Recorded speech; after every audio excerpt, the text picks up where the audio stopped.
नमस्कार दोस्तों, इस वीडियो में हम देखने वाले हैं टिंडल प्रभाव। यह क्लास 12th केमिस्ट्री के पेपर में 5 अंक में पूछा जाता है। तो चलिए वीडियो को स्टार्ट करते हैं और देख लेते हैं टिंडल प्रभाव होता क्या है। तो सबसे पहले आप जानिए, टिंडल एक वैज्ञानिक का नाम है। उन्होंने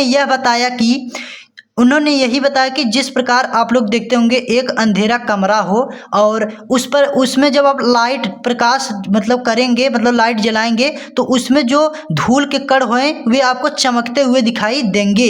और आप लोग देखते होंगे जैसे कि सूर्य का प्रकाश जब खिड़की रोशनदानी से घर के भीतर आप लोग देखते होंगे आता है, तो उसमें आप जब सूर्य के प्रकाश में देखेंगे तो उसमें क्या होता है कि धूल के कण चमकते हुए आपको दिखाई पड़ते हैं। तो इसी घटना को टिंडल नामक वैज्ञानिक ने टिंडल प्रभाव कहा है और यही इसमें है। अब देखिए आपको लिखना कैसे है इसको देख लेते हैं। तो देखिए टिंडल प्रभाव इस प्रकार से आपको लिखने के बाद आगे आपको इस प्रकार से टिंडल इफेक्ट आपको इंग्लिश में लिख देना है और इसमें फिर आपको लिखना है, जिस प्रकार अंधेरे कमरे में प्रकाश की किरण में धूल के कण चमकते हुए दिखाई पड़ते हैं, उसी प्रकार लेंसों से केंद्रित प्रकाश को कोलाइडी विलयन पर, कोलाइडी विलयन का अर्थ होता है गंदा पानी जिसमें कण कुछ मिला हो, तो उसी को कोलाइडी विलयन कहा जाता है। कोलाइडन विलयन पर डालकर समकोण दिशा में रखे हुए सूक्ष्मदर्शी से देखने पर, यानी सूक्ष्मदर्शी की सहायता से अगर आप देखेंगे तो सूक्ष्मदर्शी से देखने पर कोलाइडी के कण अंधेरे में घूमते हुए दिखाई देते हैं। इस घटना के आधार पर वैज्ञानिक टिंडल, देखिए टिंडल वैज्ञानिक ने कोलाइडी विलयनों में एक प्रभाव का अध्ययन किया, इसी को देखा, इसी को अध्ययन किया, जांचा इसी को, जो टिंडल नामक वैज्ञानिक हैं, और जिसे टिंडल प्रभाव कहा गया, यानी इसी को ही टिंडल प्रभाव, टिंडल इफेक्ट कहा गया, टिंडल नामक वैज्ञानिक ने कहे।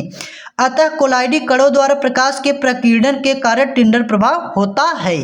तो इतना आपको लिख देना है। देखिए इतना आपका एक प्रकार से डिफिनेशन, परिभाषा हो गया।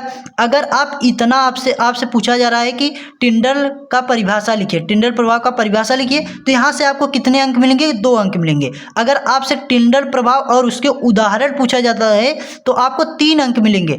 अगर आपसे टिंडल प्रभाव और उसके उदाहरण के साथ उसका डायग्राम बनाइए, चित्र बनाइए, तो आपको कितने अंक मिलेंगे? 5 अंक मिलेंगे। तो यहाँ से एक प्रकार से आपके कई अंक बन सकते हैं। तो देखिए अब इसके आगे आपको क्या करना है, आपको इस प्रकार से देख लेना है। यह टिंडल प्रभाव का डायग्राम है, एक प्रकार से चित्र है, इसको देख लीजिए। देखिए ये क्या है, एक प्रकार से अंधेरा कमरा हो गया। और देखिए ये क्या है, ये टिंडल प्रदीप्त शंकु है और ये सूक्ष्मदर्शी है, सूक्ष्मदर्शी के द्वारा ही देख रहे हैं। और ये जो आपको दिख रहे हैं ये कोलाइडी विलयन है, यानी एक प्रकार से गंदे पानी है। तो इस प्रकार से आपको याद रखना है और चित्र आपको देख लेना है, इसी प्रकार से आपको पेपर में बना देना है। बहुत सरल चित्र है, इसलिए आपको इसको देख लेना है। अब देखिए इसके आगे कुछ और आपको लिखना है। तो देखिए कोलाइडी कणों का आकार प्रकाश की तरंगदैर्घ्य से कम होता है, यानी जो कोलाइडी कण है, यानी जो गंदा पानी है, एक प्रकार से वह प्रकाश की तरंगदैर्घ्य से क्या होता है? कम होता है, न्यूनतम होता है। अतः प्रकाश की किरणों के कोलाइडी कणों पर पड़ने पर कण प्रकाश की ऊर्जा का अवशोषण करके स्वयं आत्मदीप्त हो जाते हैं। अवशोषित ऊर्जा के पुनः छोटे तरंगों के प्रकाश के रूप में प्रकीर्णन होने से नीले रंग का एक शंकु दिखता है, जिसे टिंडल शंकु कहते हैं, और यह टिंडल घटना कहलाती है। तो इस प्रकार से आपको क्या करना है, लिख देना है टिंडल। आपको चित्र बनाने के बाद इसी प्रकार से आपको लिख देना है टिंडल प्रभाव होता क्या है, टिंडल इफेक्ट होता क्या है। तो इसी प्रकार से आपको टिंडल, अगर आपसे पूछा जा रहा है टिंडल प्रभाव क्या होता है, तो आपको इसी प्रकार से लिख देना है। तो दोस्तों अगर आपको यह वीडियो अच्छी लगी हो तो प्लीज़ एक लाइक कर देना, चैनल को सब्सक्राइब कर लेना और अपने दोस्तों तक शेयर कर देना। तो मिलता हूँ नेक्स्ट टॉपिक लेके, तब तक के लिए जय हिंद, वंदे मातरम।